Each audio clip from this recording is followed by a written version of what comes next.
I don't think there is anything that restricts you as a blind person. You know, if anything, I think it heightens your curiosity. And I think sometimes I walk away with a more vivid idea of what something looks like than a sighted person who just glances or takes that Instagram picture and moves on.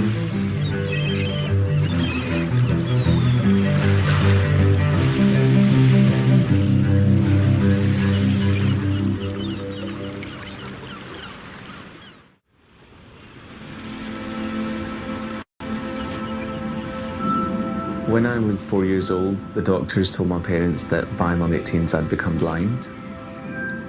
I remember waking up when I was about 18 years old and I couldn't see the poster at the end of my bed.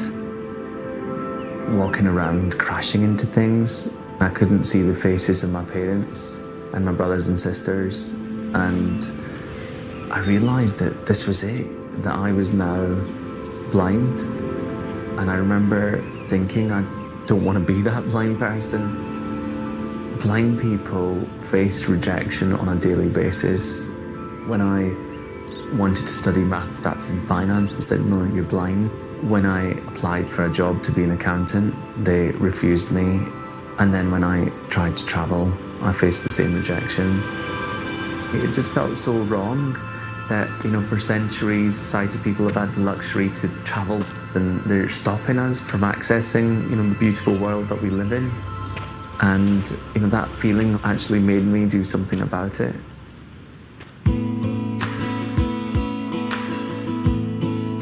Traveleyes is an international tour operator that takes groups of blind and fully sighted people on holiday and brings them back. So I couldn't resist that.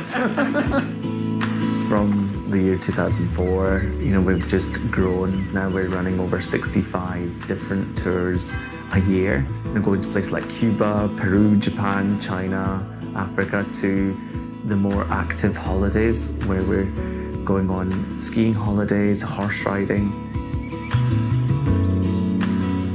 With Traveleyes, we take equal numbers of blind and fully sighted travellers. And each day, a sighted person is partnered with a different blind person, and, you know, in return for guiding and describing the sights, our sighted travellers go for a reduction in price.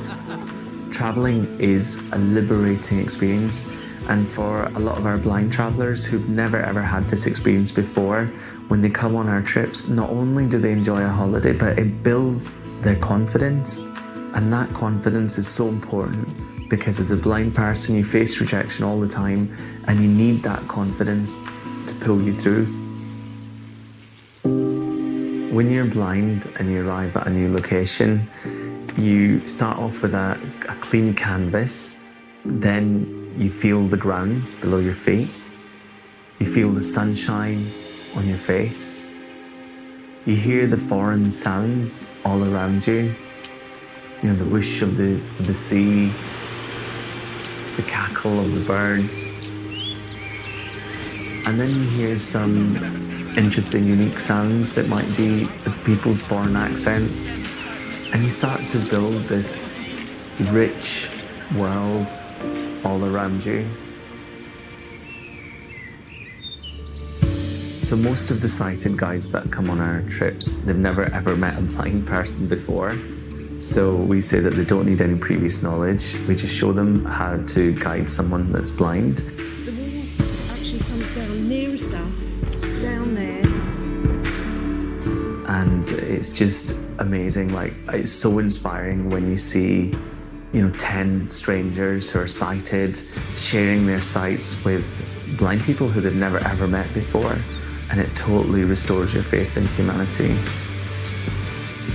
And they absolutely love it, because what they're doing is they're creating more vivid memories for themselves as well. Guiding someone is a very intimate thing, because you're holding on. You get that connection, and, you know, the barriers come tumbling down. You're sharing something so precious. You're sharing your eyes. It's very inspiring for our sight travellers because they see that there's blind people halfway across the world. They don't let anything stop them, and they think about their own life. Everything gets put into perspective. A lot of people say that on these trips, after they return back, their stomachs just hurt so much from laughing. We just have so much fun. Sometimes the dynamic between blind and sighted is just incredible. And we've seen so many blind travellers who struggled with careers, jobs, as a result of coming on the trip. Seeing what other blind people do builds their confidence and moves on with their life. I've got incredible experiences and memories from 15 years of travelling, feeling the spray of Niagara Falls on my face, bungee jumping off bridges in New Zealand, wine tasting in beautiful South African wineries. The list just goes on and on and on, and there's still so much to see. So blindness has actually helped me see the world.